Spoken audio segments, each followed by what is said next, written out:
தரித்திரருக்கு சுவிசேஷம், திருச்சபைக்கு சத்தியம், இந்த 2 நோக்கங்களோடு மன்னா மழை பெய்து கொண்டிருக்கிறது. சங்கீத புஸ்தகத்திலிருந்து இந்நாட்களிலே நாம் செய்திகளை படித்து தியானித்து வருகிறோம்.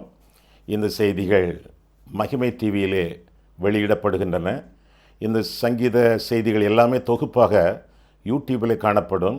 ஏதாவது ஒரு சங்கீதத்தை நீங்கள் விட்டுவிட்டால் யூடியூபில் நீங்கள் போய் பார்த்து அந்த சங்கீதத்தின் அறிவுரைகளை நீங்கள் கற்றுக்கொள்ளலாம். இந்த செய்திகளை கேட்ட பிறகு உங்களுடைய ஆலோசனைகள், ஜெப குறிப்புகள் இவற்றையெல்லாம் நீங்கள் எங்களுக்கு தெரியப்படுத்துவீர்கள் என்றால் உங்களுக்காக ஜெபிப்போம், ஆலோசனைகள் உங்களுக்கு வழங்குவோம். அது மட்டுமல்ல, வேதம் முழுவதற்கும் வேத தியான உரை எழுதியிருக்கிறோம். திருமறை தெளிவுரை என்ற தலைப்பில் 66 புஸ்தகங்களுக்கும் விளக்க உரை எழுதியிருக்கிறோம். வேண்டியவர்கள் நீங்கள் என்னுடைய முகவரியிலே டெலிஃபோனிலே தொடர்பு கொண்டு நீங்கள் அவற்றை பெற்றுக்கொள்ளலாம். 8 வால்யூமில் 8 பாகங்களாக வேதம் முழுவதற்கு விளக்க உரை கொடுக்கப்பட்டிருக்கிறது. அவற்றை நீங்கள் பெற்று ஆசீர்வாதமாக இருக்கவும், உங்களுடைய ஒரு குடும்ப பொக்கிஷமாக அவற்றை கருதவும் உங்களை கேட்டுக்கொள்கிறேன். தொடர்ந்து இந்த செய்திகளை பாருங்கள். இந்த செய்திகளை, இந்த டிவி சேனலை மற்றவர்களுக்கு நீங்கள் அறிமுகப்படுத்துங்கள். ஆண்டவர் உங்களை ஆசீர்வதிப்பாராக. ஆமேன். மன்னா மழையில் நினைய மறுபடியும் உங்களை மனமகிழ்ச்சியுடன் வரவேற்கிறேன். சங்கீத புஸ்தகத்திலிருந்து இந்நாட்களிலே செய்திகளை நாம் படித்து தியானித்து வருகிறோம். இன்றைக்கு 87ஆம் சங்கீதம். வேத புத்தகத்தை உங்கள் கையில் நீங்கள் எடுத்துக்கொள்ளுங்கள். வசனங்களை வாசிக்க இந்த வசனங்களை நீங்களும் என்னோடு தொடருமாறு உங்களை நான் அன்புடன் கேட்டுக்கொள்கிறேன். 87ஆம் சங்கீதம் அடைப்புக்குறிக்குள்ளே கோராகின் புத்திரருக்கு ஒப்புவிக்கப்பட்ட பாட்டாகிய சங்கீதம் என்று சொல்லப்பட்டிருக்கிறது. யார் இந்த கோராகின் புத்திரர்? கோராகின் புத்திரர், கோராகின் கூட்டத்தார், அவர்கள் குடும்பத்தார், இவர்களெல்லாம் லேவியர்கள். லேவியர்களிலே 3 பிரிவினர் உண்டு. ஒரு பிரிவை சேர்ந்தவர்கள் இந்த கோராகின் புத்திரர் என்று வேதத்திலிருந்து நாம் விளங்கிக் கொள்கிறோம். இந்த சங்கீதம் கோராகின் புத்திரரால் ஆலயத்தில் பாடுவதற்காக அர்ப்பணிக்கப்பட்ட சங்கீதம் என்று நாம் சொல்லலாம். ஒரு காலத்தில் கோராகின் கூட்டத்தார் மோசேக்கு எதிர்த்து நிற்க அவர்கள் அழிக்கப்பட்டார்கள். அவருடைய பிள்ளைகளோ, வருங்கால பிள்ளைகளோ கொல்லப்படவில்லை, சந்ததி அழிக்கப்படவில்லை. அவர்கள் தொடர்ந்து ஆண்டவருடைய கிருபையினாலே தேவாலயத்தின் பணிவிடைக்காரர்களாக மாறினார்கள், பாடகர்களாக திகழ்ந்தார்கள், பாட்டுக்கள் எழுதினார்கள். அவர்கள் பாடல்கள் ஆராதனைகளிலே பாடப்பெற்றன. அப்பேற்பட்ட கோராகின் புத்திரர் என்று சொல்லி அவர்களை குறித்து இந்த சங்கீதத்தில் நாம் பார்க்கிறோம். இந்த சங்கீதத்திற்கு ஒத்த சங்கீதங்கள் என்று சொல்லும் பொழுது 46, 47, 48ஆம் சங்கீதங்கள், 76ஆம் சங்கீதம், 125ஆம் சங்கீதம், 129ஆம் சங்கீதம், இந்த சங்கீதங்கள் எல்லாம் கோராகின் புத்திரரின் பாட்டுக்கு ஒத்த சங்கீதங்களாக இந்த சங்கீதங்கள் விளங்குகின்றன. எசேக்கியாவின் ராஜாவின் காலத்திலே அசீரிய சேனை அழிக்கப்பட்ட பொழுது, முறியடிக்கப்பட்ட பொழுது அதன் அடிப்படையிலே பின்னணியமாக கொண்டு எழுதப்பட்ட சங்கீதம். ஏசாயா 36 முதல் 39ஆம் அதிகாரங்கள் வரை இந்த வரலாற்று பின்னணியத்தை நாம் படிக்கிறோம். சியோனை அதிகமாக உயர்த்தி சொல்லப்பட்ட, எழுதப்பட்ட, பாடப்பட்ட சங்கீதம் இந்த சங்கீதம். ஆண்டவருடைய உடன்படிக்கை பற்றி சியோனுக்கு கொண்டு வரப்பட்ட காரியத்தை இந்த சங்கீதத்தின் அடிப்படை கருத்துக்கள் குறிப்பிடுகின்றன. இந்த வரலாற்று உண்மைகளை 2 சாமுவேல் 5ஆம் அதிகாரத்திலும் 6ஆம் அதிகாரத்திலும் நாம் பார்க்கிறோம். சியோன், சியோன் என்றால் பொருள் என்ன? பலவிதமான பொருட்கள். முதலாவதாக மலை என்ற அர்த்தம், 2வதாக ஆலயம் என்ற அர்த்தம், பிறகு எருசலேம் என்று பொருள், அதற்கடுத்தாற் போல சபையை குறிப்பிடுவது, இன்னும் இஸ்ரவேல் ஜனங்களை குறிப்பிடுவது, பல்வகை பொருட்களினாலே சியோன் என்ற மலை விளக்கப்படுகிறது வேதத்திலே. இந்த சங்கீதத்தை நாம் பார்க்கும் பொழுது, இந்த சங்கீதத்தை முதலாவதாக நான் வாசித்து விடவா? ஏனென்றால் இது ஒரு சிறிய சங்கீதம். அவ்வளவு வசனங்களையும் ஒரே தடவையிலே நான் வாசித்து விடுகிறேனே. அதற்கு பிறகு தொடர்ந்து இந்த சங்கீதத்தின் வசனங்களை வசனமாக நாம் பார்க்கலாம். 87ஆம் சங்கீதம் முழுவதையும் நான் வாசிக்கிறேன். அவர் அஸ்திபாரம் பரிசுத்த பர்வதங்களில் இருக்கிறது. கர்த்தர் யாக்கோபின் வாசஸ்தலங்கள் எல்லாவற்றை பார்க்கலும் சீயோனின் வாசல்களில் பிரியமாயிருக்கிறார். தேவனுடைய நகரமே, உன்னை குறித்த மகிமையான விசேஷங்கள் வசனிக்கப்படும். என்னை அறிந்தவர்களுக்குள்ளே ராகாபையும் பாபிலோனையும் குறித்து பேசுவேன். இதோ, பெலிஸ்தியரிலும் தீரியரிலும் எத்தியோப்பியரிலும் கூட இன்னான் அங்கே பிறந்தான் என்றும், சீயோனை குறித்து இன்னான் அதிலே பிறந்தான் என்றும் சொல்லப்படும். உன்னதமானவர் தாமே அதை ஸ்திரப்படுத்துவார். கர்த்தர் ஜனங்களை பேரெழுதும்போது இன்னான் அதிலே பிறந்தான் என்று அவர்களை தொகையிடுவார். எங்கள் ஊற்றுகளெல்லாம் உன்னில் இருக்கிறது என்று பாடுவாரும் ஆடுவாரும் ஏகமாய் என்று சொல்வார்கள் என்று சொல்லி இந்த சங்கீதம் கற்றுக் கொடுக்கிறது. மீண்டும் முதல் 3 வசனங்களை நான் வாசிக்கிறேனே. அவர் அஸ்திபாரம் பரிசுத்த பர்வதங்களில் இருக்கிறது. கர்த்தர் யாக்கோபின் வாசஸ்தலங்கள் எல்லாவற்றை பார்க்கிலும் சியோனின் வாசல்களில் பிரியமாய் இருக்கிறார். தேவனுடைய நகரமே, உன்னை குறித்த மகிமையான விசேஷங்கள் வசனிக்கப்படும். சேலா சேலா என்று வரும்பொழுதெல்லாம் அந்த இடத்துல நாம் நிறுத்தி முந்தின வசனங்களை மீண்டும் வாசித்து சிந்தித்து தியானித்து அதன் கருத்துக்களை கைக்கொள்ள நம்முடைய வாழ்க்கையை ஒப்பு கொடுத்து தொடர்ந்து மற்ற வசனங்களை வாசிக்க வேண்டும். சேலா என்றால் நிறுத்தி யோசித்து வாசித்து சிந்தித்து சொல்லக்கூடிய சத்தியங்களுக்கு கீழ்ப்படிந்து மற்ற வசனங்களை தொடர வேண்டும் என்பது பொருளாகும். சரி, 3 கருத்துக்களை இந்த சங்கீதத்திலே நாம் பார்க்கிறோம். முதலாவதாக மகிமையான விசேஷங்கள் என்று சொல்லி முதல் 3 வசனங்களிலே பார்க்கிறோம். கர்த்தருடைய பர்வதங்களை குறித்து மகிமையான விசேஷங்கள் வசனிக்கப்படும். ஆண்டவருடைய பர்வதங்கள், அவற்றின் மேல் ஆலயம் அஸ்திபாரம் போடப்பட்டிருக்கிறது. கிறிஸ்து என்னும் அஸ்திபாரம், அதன் மேல் சபை கட்டப்பட்டிருக்கிறது என்று சொல்லி 1 கொரிந்தியர் 3ஆம் அதிகாரம் 11ஆம் வசனத்திலே பார்க்கிறோம். சபையின் அஸ்திபாரம் நல் மீட்பர் கிறிஸ்துவே என்று சொல்லி நாம் பாடுகிறோமே. சபைக்கு அஸ்திபாரம் ஆண்டவராகிய இயேசு கிறிஸ்து. அது மட்டுமல்ல, வாழ்க்கையின் அஸ்திபாரம் ஆண்டவராகிய இயேசு கிறிஸ்து மட்டுமின்றி அவர் காட்டக்கூடிய வழிகள். அந்த வழிகள் எங்கே? அவருடைய வசனங்கள். மத்தேயு 7ஆம் அதிகாரம் 24ஆம் வசனத்திலே பார்க்கும் பொழுது ஆண்டவருடைய வசனங்கள். ஆண்டவரை நம்முடைய வாழ்க்கையில் அஸ்திபாரமாக கொண்டு அவர் காட்டும் வழிகளிலே, அந்த வழிகள் வசனங்களிலே விளங்குகிறதே, அந்த வசனங்களை வாசித்து வாஞ்சித்து அவற்றை கை கொண்டு வாழும் பொழுது நம்முடைய வாழ்க்கை ஆசீர்வாதமாக இருக்கும் என்று சொல்லி வேதம் நமக்கு கற்றுக் கொடுக்கிறது. ஆமாம், இயேசுவானவர் உங்களுடைய வாழ்க்கையின் அஸ்திபாரமா? எது உங்களுடைய அஸ்திபாரம்? உங்களுடைய சாமர்த்தியமா?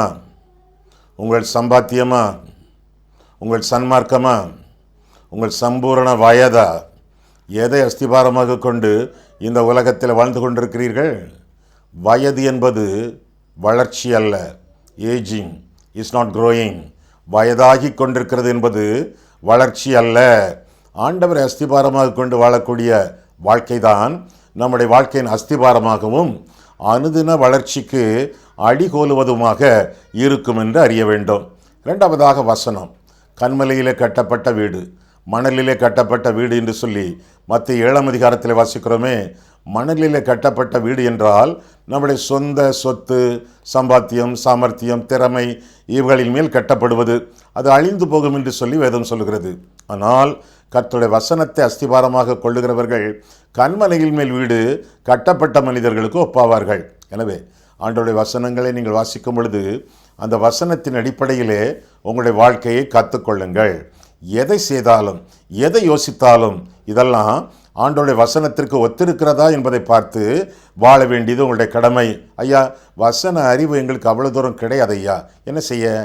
என்ன செய்ய வேண்டும் என்றால், ஆவிக்குரிய முதிர்ச்சி பெற்ற போதகர்கள், ஆவிக்குரிய முதிர்ச்சி பெற்ற மூப்பர்கள், ஆவிக்குரிய முதிர்ச்சி பெற்ற மூப்பர்கள், இப்படி பழுத்த விசுவாசிகளை நீங்கள் கலந்துரையாடி உங்களுடைய வாழ்க்கை அமைத்து கொள்ள வேத வசனம் என்ன சொல்கிறது என்று கேட்டு அவர்கள் கொடுக்கக்கூடிய பதில்களின் அடிப்படையிலே உங்களுடைய வாழ்க்கையை காத்துக்கொள்ள வேண்டியது உங்களுடைய கடமை. வாழ்க்கை என்பது போராட்டமான ஒரு வாழ்க்கை. இந்த வாழ்க்கையிலே நம்முடைய ஜீவித்து காத்துக்கொள்ள வேண்டுவது நம்முடைய கடமை. மேலாக ஆண்டவருடைய இரத்தத்தினாலே கழுவப்பட்ட வாழ்க்கை, அவருக்குள்ளான பரிசுத்தமான வாழ்க்கை, அவருடைய கனி தரும் வாழ்க்கை, இந்த வாழ்க்கையெல்லாம் நம்முடைய ஜீவியத்திலே காணப்பட வேண்டும். அப்பொழுதுதான் மகிமையான விசேஷங்கள் நம் மூலமாகவும் நம் சார்பிலும் வசனிக்கப்படும். மகிமையான விசேஷங்கள். முதலாவதாக பர்வதங்களின் மேல் அஸ்திபாரம். 2வதாக பிரியமான வாசல்கள். யாக்கோபின் வாசல்களை பார்க்கிலும் சியோனின் வாசல்கள். சியோனின் வாசல் என்று சொல்லும் பொழுது எருசலேமின் வாசல் அல்லது தேவாலயத்தின் வாசல் அல்லது திருச்சபையின் வாசல். இந்த வாசல்கள் மிக பெரியவை, மிக சிறந்தவை.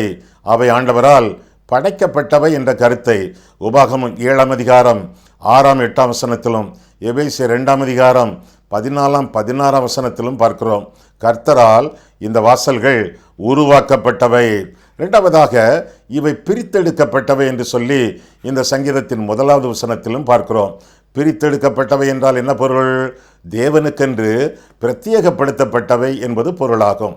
பரிசுத்த வாழ்க்கை என்பது பாவத்திலிருந்து பிரித்தெடுக்கப்பட்ட தேவனுக்கென்று பிரத்யேகப்படுத்தப்பட்ட வாழ்க்கையாகும். ஆக பிரித்தெடுக்கப்பட்ட ஒரு வாழ்க்கை வாழ்வதும் நம்முடைய கடமையாகும். இன்னும் 2வது வசனத்திலே அது பிரியமான வாசல்கள் என்று சொல்லியும் வேதம் கற்றுக் கொடுக்கிறது. கர்த்தருடைய ஆலயத்திற்கு போவோம் என்று அவர்கள் எனக்கு சொன்னபோது அதிக மகிழ்ச்சியாக இருந்தேன் என்று சொல்லி சங்கீதக்காரன் கூறுகிறானே 122 சங்கீதம் 1 வசனத்திலே, அதுபோல கர்த்தருடைய வாசல்கள், சீயோனின் வாசல்கள் பிரியமான வாசல்கள். அதற்குள்ளே புகும் பொழுது அது பிரசன்னம் நிறைந்த வாசல்கள் என்பதையும் நாம் அறிந்து கொள்ளலாம். படைக்கப்பட்ட வாசல்கள், பிரித்தெடுக்கப்பட்ட வாசல்கள், பிரியமான வாசல்கள், பிரசன்னம் நிறைந்த வாசல்கள். தேவ பிரசன்னம் கர்த்தருடைய ஆலயத்திலே உண்டு. கர்த்தரோ தம்முடைய ஆலயத்திலே இருக்கிறார், பூமியெல்லாம் அவருக்கு முன்பாக மௌனமாக இருக்க கடவுது என்று சொல்லி வேதத்திலே வாசிக்கிறோமே. அது மட்டுமல்ல, ஆலயத்திற்குள்ளே செல்லும் பொழுது அங்கே விசுவாசிகள் 2 பேராவது 3 பேராவது என் நாமத்தினாலே எங்கே கூடி இருக்கிறீர்களோ அவர்கள் நடுவிலே நான் வாசம் பண்ணக்கூடிய தெய்வம் என்று சொல்லி ஆண்டவர் வாக்கருளி இருக்கிறார். எனவே கர்த்தருடைய வாசல்கள் பிரியமானவைகள் மட்டுமல்ல, பிரசன்னம் நிறைந்த வாசல்கள்.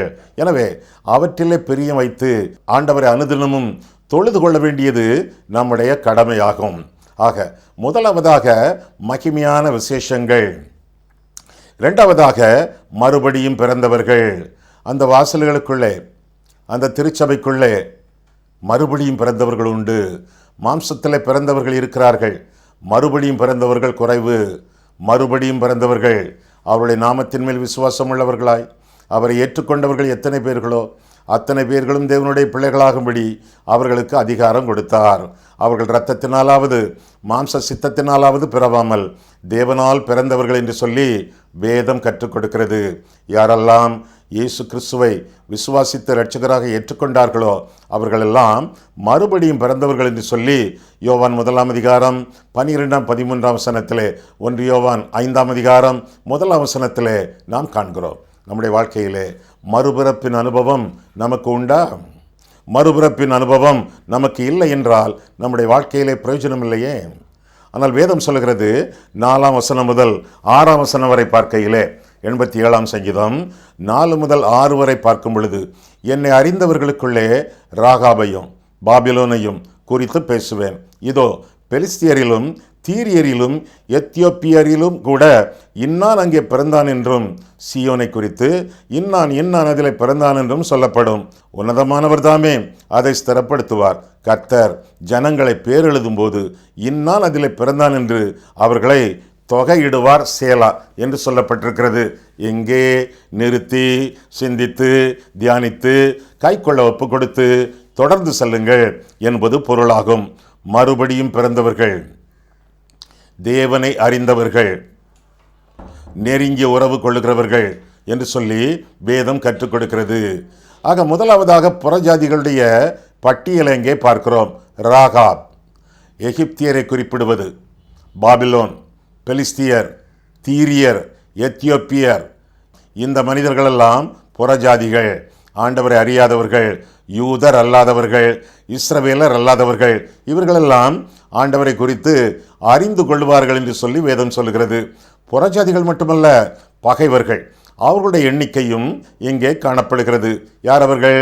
பெலிஸ்தியர்கள், தீரியர்கள். இவர்களெல்லாம் பகைவர்கள். இவர்களும் கர்த்தருடைய நாமத்தை அறிந்து தொழுது கொள்ளுவார்கள் என்று சொல்லி வசனம் நமக்கு கற்பிக்கிறது. ஆக மொத்தத்திலே இவர்கள் எல்லாரும் பூமியிலே உள்ளவர்கள். பூமி கர்த்தருடைய காரியுண்ணியத்தினாலே நிறைந்திருக்கிறது. பூமி கர்த்தரை அறியும் அறிவினாலே நிறைந்திருக்கிறது. பூமி கர்த்தருடைய மகிமையினாலே நிறைந்திருக்கிறது. பூமி கர்த்தரை அறியும் அறிவினாலே நிறைந்திருப்பதினாலே அவரை அறிந்து கொள்ளுகிறவர்களாக இவர்களெல்லாம் காணப்படுகிறார்கள். சீயோனுக்கு சேர்வார்கள். சீயோன் பரிசுத்தவான்களுடைய கூட்டம். 5 வசனத்திலே சீயோன் என்ற பதம் இடம்பெறுகிறது. இவருடைய பெயர்களெல்லாம் 2 நிலைமைகளிலே எழுதப்பட்டிருக்கிறது. ஒன்று, எருசலேமை சேர்ந்தவர்கள்.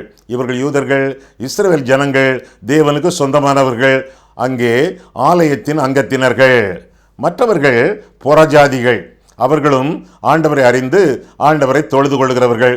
இந்த 2 பேருடைய பெயர்களுமே யார்? இந்த 2 பேர்கள், ஒன்று திருச்சபை மக்கள், இஸ்ரவேல் ஜனங்கள். இரண்டாவதாக புறஜாதிகள், ஆண்டவரை அறிந்து ஆண்டவரை மகிமைப்படுத்த வந்தவர்கள். இருவருடைய பெயர்களுமே பரலோக புஸ்தகத்திலே எழுதப்பட்டிருக்கின்றன. கர்த்தரே அதை எழுதுகிறார் என்று சொல்லி வேதத்திலே வாசிக்கிறோம்.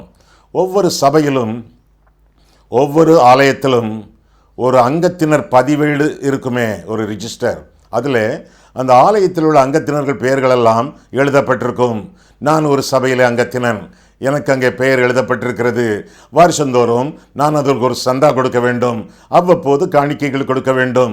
இந்த சபையிலே நான் ஒரு அங்கத்தினன் என்று சொல்லி என்னுடைய போதகர் எனக்கு ஒரு நற்சான்றிதழ் சர்டிஃபிகேட் அவர் வழங்குவார். ஆலயத்திலே நான் ஒரு அங்கத்தினன். ஆலயத்திலே ஒரு அங்கத்தினராக இருப்பதை பார்க்கலாம். ஆண்டவருடைய சரீரத்தில் அங்கமாக இருப்பது பாக்கியம். என்ன சொன்னேன்?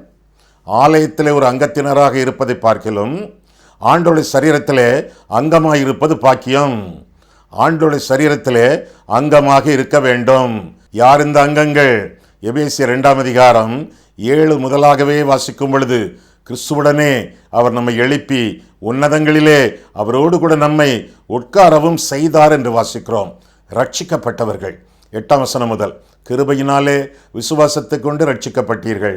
இது உங்களால் உண்டானதல்ல, இது தேவனுடைய ஈவு. ஒருவரும் பெருமை பாராட்டாதபடிக்கு இது கிரியைகளினால் உண்டானதல்ல. கிரியைகளினால் அல்ல, தேவனுடைய கிருபையினாலே தங்களுடைய விசுவாசத்தை கொண்டு ரட்சிக்கப்பட்டவர்கள்.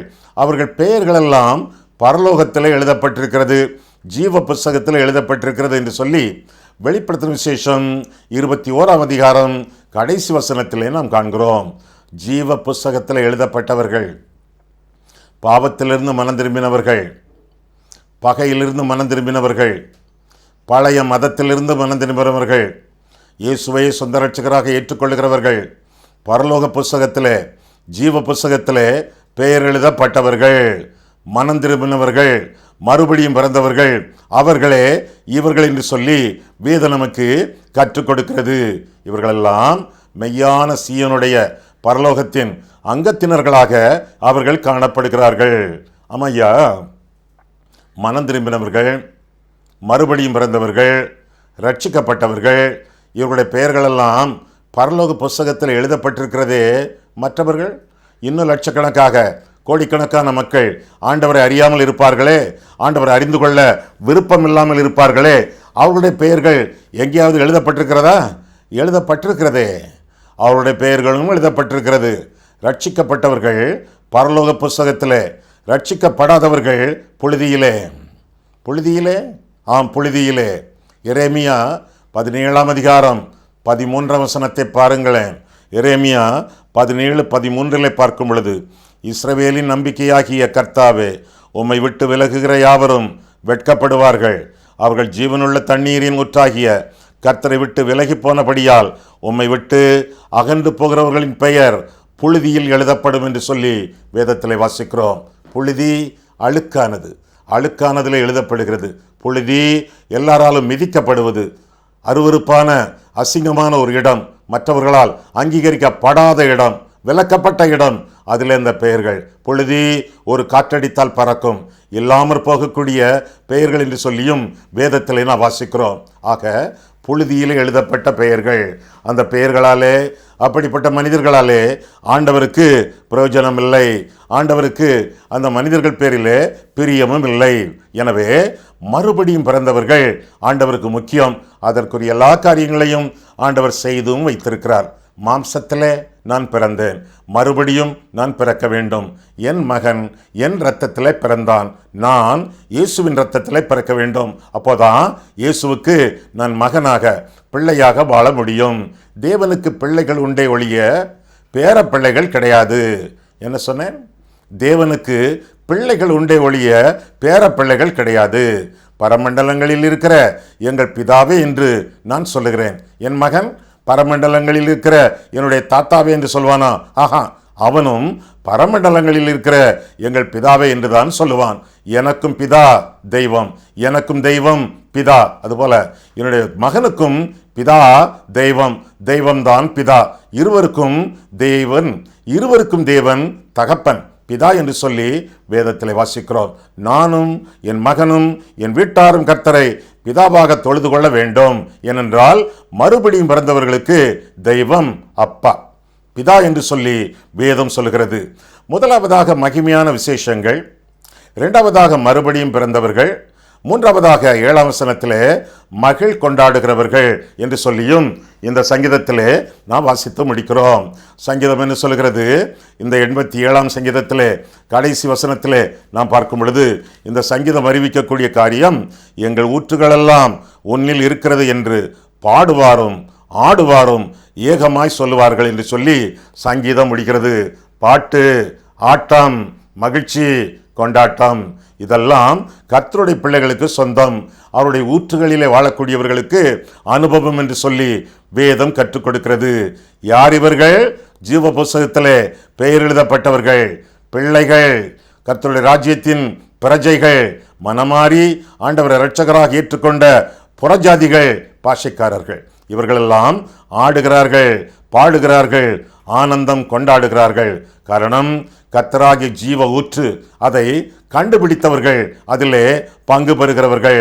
ரட்சிப்பு கர்த்தருடைய ஜீவ ஊற்று, பரிசுத்தாவியானவர் கர்த்தருடைய ஜீவ ஊற்று, ஆண்டவருடைய ஆலயம் கர்த்தருடைய ஜீவ ஊற்று. இந்த ஊற்றுக்களெல்லாம் புத்துணர்ச்சி கொடுக்கும், புதுபலன் கொடுக்கும், புத்துயிர் கொடுக்கும், நம்மை வாழ வைக்கும். அனுதினமும் கொண்டாட்டமான வாழ்க்கை வாழ கர்த்தர் அனுகூலம் செய்கிறார். மகிமையான விசேஷங்கள் வசனிக்கப்படக்கூடிய இடத்திற்கு நாமெல்லாம் வந்து சேர்ந்தோம். நாமெல்லாம் மறுபடியும் பிறந்த மக்களாக திருச்சபையிலே காணப்பட வேண்டும். மூன்றாவதாக மகிழ் கொண்டாடுதல் நம்முடைய வாழ்க்கையின் அன்றாட அனுபவமாக இருக்கும். இப்பேற்பட்ட ஆசீர்வாதங்கள் எல்லாம் உங்களுடைய வாழ்க்கையிலே சொந்தமாகத்தக்கதாக நீங்கள் ஆண்டவரை இரட்சகராக ஏற்றுக்கொண்டு அவருடைய பிள்ளைகளாக வாழ்ந்து அவருடைய இருதயத்தை சந்தோஷப்படுத்தி வாழ்க்கையின் ஒரே லட்சியம் கர்த்தருடைய மகிமை, கர்த்தருடைய மகிழ்ச்சி, இவற்றை கொண்டு ஆண்டவருக்காக வாழ்ந்து முன்னேறி செல்ல வேண்டியது உங்களுடைய கடமை ஆகும். கண்களை மூடுவோம், கர்த்தரை பார்ப்போம். அன்புள்ள ஆண்டவரே, உம்முடைய வசனங்களை ஆராயவும், எங்கள் வாழ்க்கையை ஆராயவும் உம்முடைய சந்நிதியிலே எங்களை வரவழைத்தீர். அதற்காக உமக்கு நன்றி செலுத்துகிறோம் சுவாமி. எங்களுடைய வாழ்க்கையிலும் அனுதினமும் ஆடல், பாடல், கொண்டாட்டம் எல்லாம் காணப்படத்தக்கதாக மகிமையான விசேஷங்கள் எங்கள் மத்தியிலே வந்தனவே. அவற்றிற்கெல்லாம் நாங்கள் செவி கொடுத்த ஆண்டவரே, பாவங்களிலிருந்து மனம் திரும்பி இயேசுவின் இரத்தத்தினாலே மறுபடியும் பிறந்து ஆண்டவருக்கு மகிமையாக வாழவும், ஜீவ புஸ்தகத்தில் பேர் எழுதப்பட்டவர்களாக திகழவும், ஒவ்வொரு நாளும் எங்களுடைய வாழ்க்கையில் மகிழ் கொண்டாடி வாழவும் நீர் எங்களை ஆசீர்வதியும். உம்முடைய ஆசீர்வாதங்களை பெறக்கூடிய நாங்கள் மற்றவர்களுக்கு ஆசீர்வாதங்களாக ஜீவிக்க நீர் எங்களுக்கு அருள் செய்யும். இயேசு கிறிஸ்துவின் நாமத்தில் ஜெபிக்கிறோம் பிதாவே, ஆமென்.